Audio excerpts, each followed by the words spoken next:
একে টুনটুন টুকি পারুল কোথায় যাচ্ছে? সাথে তো দেখছি শালুও আছে। বুঝতে পেরেছি এরা সবাই আমাকে না বলে লুকিয়ে লুকিয়ে ঘুরতে যাচ্ছে, কিন্তু আমি তো এদের পিছু ছাড়বো না। আমি আসছি বদমাশের দল, দাদা। কনক টুনটুনদের সাথে যাওয়ার জন্য জানালা দিয়ে ছোঁ মেরে বেরিয়ে যায়, আর তখনই কাকুলি কনককে দেখতে পেয়ে চিৎকার করতে শুরু করে। আরে কনক, তুই কোথায় যাচ্ছিস? কনক, কনক, শোন, আমার কথাটা তো শোন। এই ভর দুপুর বেলা আমার ছেলেটা আবার বেরিয়ে পড়লো কেন? বড্ড বেপরোয়া হয়ে গিয়েছে আজকাল ছেলেটা। আজ আসুক বাড়িতে, তারপর হবে।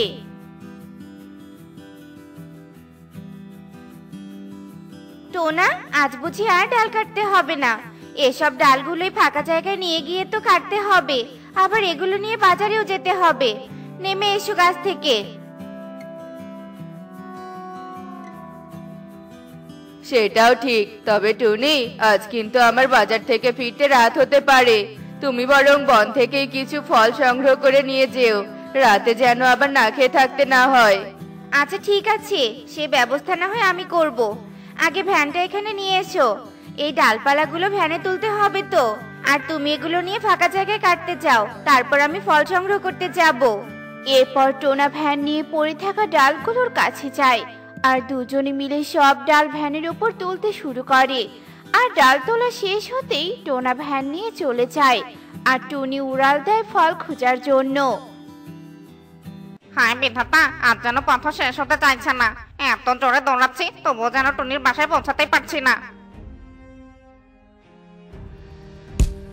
প্যাক প্যাক প্যাক, কি লাগলো রে বাবা? এই বদমাশ খরগোশ, তুই কি দিনকানা হয়েছিস নাকি? দেখেছো, ধাক্কা দিয়ে আবার ক্ষমা নাচে দৌড়ে পালালো। একবার তোর দেখা পাই আগে, তারপর হবে একটা। টনি, ও টনি, কোথায় তুমি? জলদি বাইরে এসো টনি, সর্বনাশ হয়ে গেছে। টনি, ও টনি। কি ব্যাপার খরগোশ, কি হয়েছে?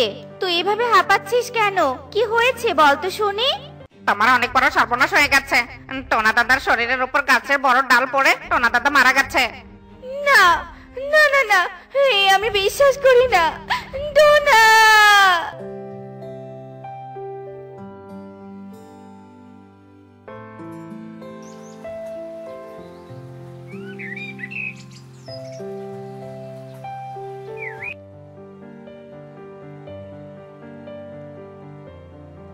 টুনটুন টুকি, তোরা আবার কান্না করছিস? তোদের তো বলেছি এবার তোদেরকেই শক্ত হতে হবে। বাবাকে হারিয়েছিস, এবার মায়ের চিকিৎসা করে মাকে সুস্থ করতে হবে। কিন্তু কাকু, আমি তো মন মানছি না। বাবা নেই, মাও বাবার সুখে অসুস্থ। কিভাবে যে কি করবো আমি তো কিছুই বুঝতে পারছি না। সবার আগে তোরা কান্না বন্ধ করে মনোবল শক্ত কর, তারপর একটা কাজের ব্যবস্থা কর। তোদের মায়ের চিকিৎসার টাকা জোগাড় কর। আর শোন টুনটুন, কিছু ফল নিয়ে এসেছি, দু বোন মিলে খেয়ে নিস। সবই তো বুঝলাম কাকু, কিন্তু আমি কি করে কাজ করব নিজেও তো বুঝতে পারছি না। আমাকে তো কেউ কোনো কাজও দিবে না। কেউ কাজ না দিলে নেই, নিজের কাজের জায়গা তৈরি করে নিবি। শোন টুনটুন, তোরা চাইলে কৃষকদের জমি থেকে শস্য দানা কুড়িয়ে পাখিদের কাছে বিক্রি করতে পারিস, তবে কিন্তু ভালোই লাভ হবে। কবুতরের আইডিয়াটা টুনটুনের খুব পছন্দ হয়, আর দু বোন মিলে ঠিক করে শস্যদানা কুড়িয়ে আয় রোজগার করবে। আর নিজেদের পরিকল্পনা অনুযায়ী টুনটুন ও টুকি মিলে কৃষকদের জমিতে শস্যদানা কুড়াতে যায়। দিদি, কবুতর কাকু কিন্তু আমাদের খুব ভালো আইডিয়া দিয়েছে। আজ কিন্তু আমরা বেশ ভালোই দানা শস্য কুড়াতে পেরেছি।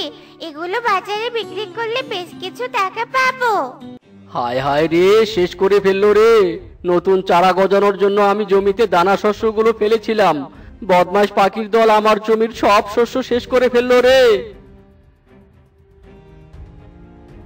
এই যে জমির মালিক তো লাঠি নিয়ে আমাদের দিকে আসছে। টুকি, জলদি পালা বোন, বিপদ হচ্ছে, আর বেশি দেরি নেই। পালা টুকি, পালা। কৃষকের কবল থেকে বাঁচতে টুনটুন আর টুকি দানা শস্যগুলো না নিয়েই দ্রুত পালিয়ে যায়। আর উড়তে উড়তে দু বোন বেশ দূরের একটা গাছের ডালে গিয়ে বসে আর দু বোনে ক্লান্ত হয়ে হাঁপাতে থাকে। বড্ড ক্লান্ত লাগছে দিদি, আর আমার খুব তৃষ্ণাও পেয়েছে।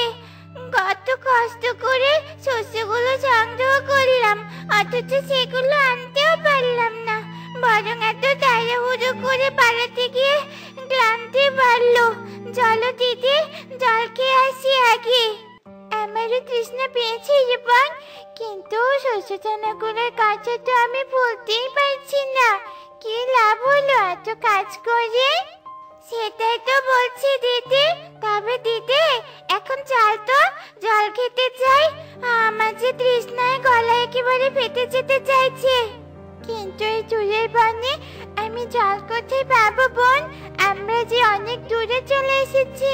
চল দু বোন মিলে খুঁজে দেখি আশেপাশে কোথাও জল আছে কিনা। এরপর দু বোন মিলে জলের সন্ধানে উঠতে থাকে। আর উড়তে উড়তে টুনটুন আর টুকি বন জঙ্গল পেরিয়ে একটা ঝর্ণার সন্ধান পায়।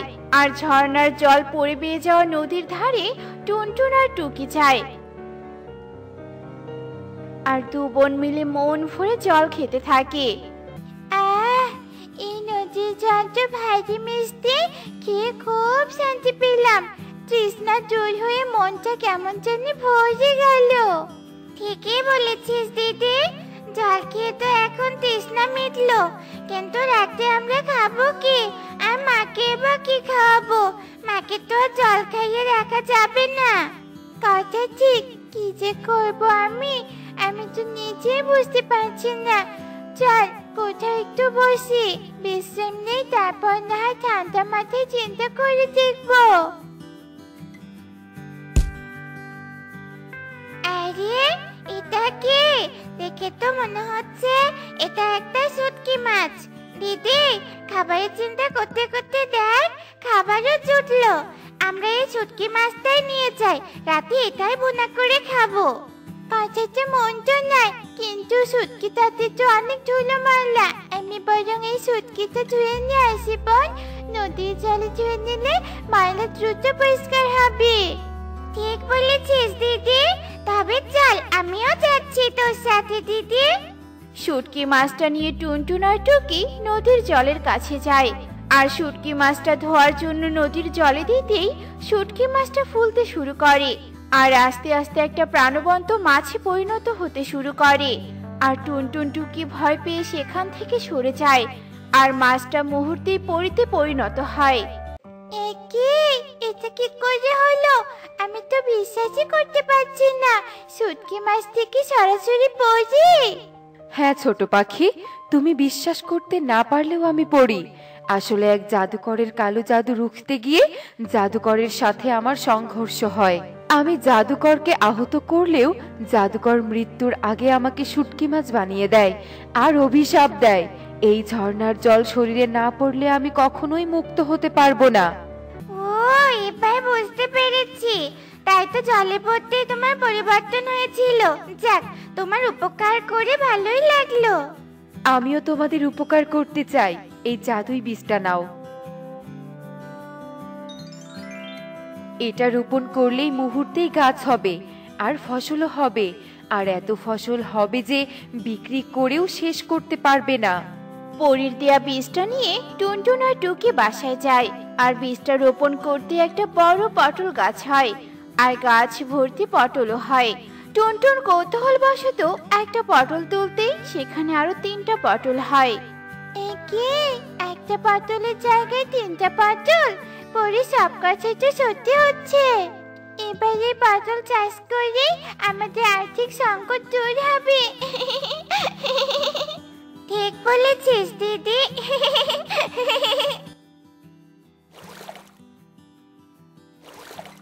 দেখলে তো বন্ধুরা, ভালো কাজের প্রতিদান সবসময় ভালোই হয়। এমনই সব মজার মজার শিক্ষণীয় টুনি পাখির গল্প পেতে আমাদের পাশেই থেকো। আর গল্পটি কেমন হয়েছে তা কমেন্টে জানাতে ভুলো না কিন্তু। Bye bye.